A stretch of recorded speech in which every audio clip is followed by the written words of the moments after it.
Bismillahirrahmanirrahim. Assalamualaikum warahmatullahi wabarakatuh. Alhamdulillah rabbil alamin wa bihi nasta'inu ala umur dunya waddin. Asyhadu an la ilaha illallah al-malikul haqqul mubin wa asyhadu anna Muhammadan abduhu wa rasuluhu sallallahu alaihi wasallam allazi la nabiyya ba'da amma ba'd. Baiklah, pada kesempatan kali ini saya Zikri Ramadan NIM 42201.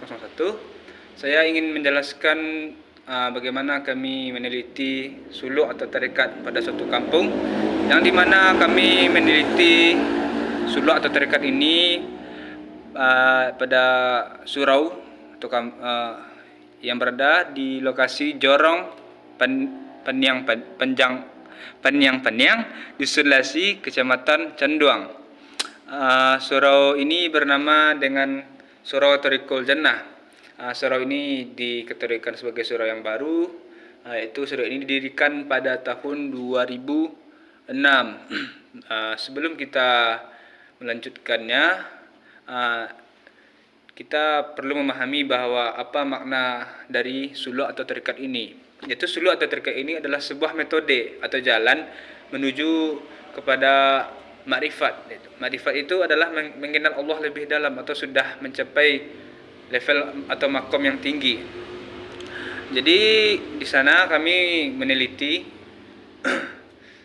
dan kami menanyakan beberapa hal kepada beliau yang mengurus surau tersebut.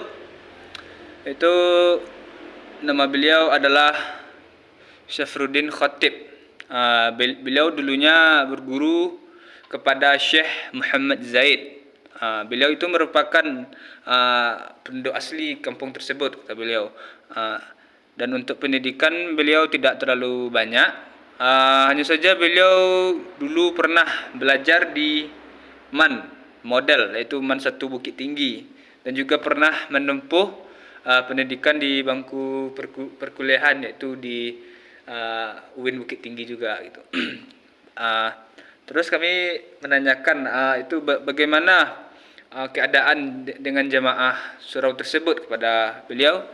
Itu jamaah dari surau Thariqul Jannah itu juga ada yang berasal dari luar kampung gitu loh, dan ada juga yang ada dari kampung tersebut. Dari data yang kami dapat itu dari beliau Bapak Khatib, bahwa ada juga jemaah yang berusia remaja juga, tidak hanya jemaah yang tua, tapi lebih banyak jemaah yang tua, karena suluk dan tarekat ini, kata beliau, kalau bagi yang muda-muda itu sekarang banyak yang dicemehkan bagi warga. Jadi para anak-anak dan zaman sekarang lebih memilih untuk menikmati jenjang pendidikan umum daripada mendekatkan diri kepada Allah, kurang mendekatkan diri kepada Allah. Jadi jemaah di surau Thariqul Jannah ini itu tidak ada jemaah yang tetap, tapi ada sebagian yang tetap, kata beliau. Jemaah itu kalau datang banyak, kata beliau, itu pertama itu pada hari suluk. Jika jemaah itu pernah suluk satu kali, kadang ada yang melakukannya kembali, kadang juga ada yang tidak gitu. Jadi ada orang yang ingin bersuluk atau bertarekat di surau Thariqul Jannah tersebut, ada yang bisa atau istiqomah dengan suluk dan tarikatnya, dan ada juga yang tidak istiqomah dia dalam bersuluk atau bertarekat ini. Itu di surau Thariqul Jannah ini,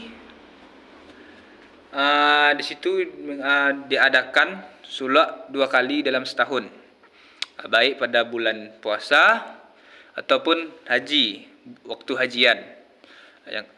Kemudian untuk bagaimana apa tata cara yang suluk yang dilakukan di surau tersebut, itu ada rentang waktunya 40 hari sesudah hari raya Idul Fitri. tarekat di situ atau suluk di situ dikategorikan kepada tarekat Naqsabandiyah.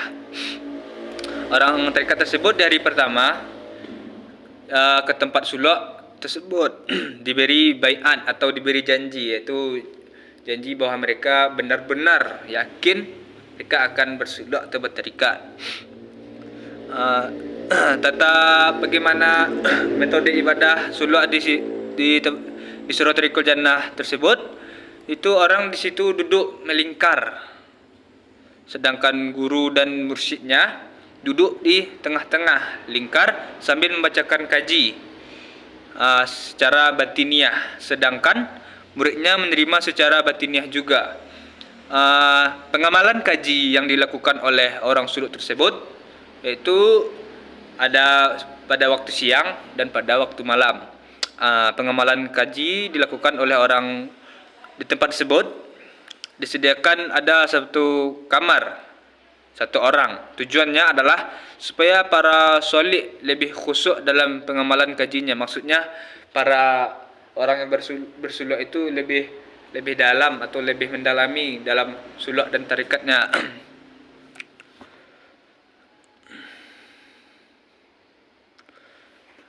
Terus kami menanyakan bagaimana masa depan dari Surau Tariqul Jannah tersebut. Surau Tariqul Jannah tersebut sampai sekarang masih aktif. Akan tetapi ada kegiatan suluk-suluk untuk waktu-waktu yang akan datang. Karena tarekat Naqsabandiyah yang diajarkan oleh beliau Syafiruddin Khatib sudah mulai dipahami oleh para muridnya, sudah mulai mendalami. Jadi para muridnya alhamdulillah sudah mendalami suluk dan tarekat tersebut secara baik dan bagus.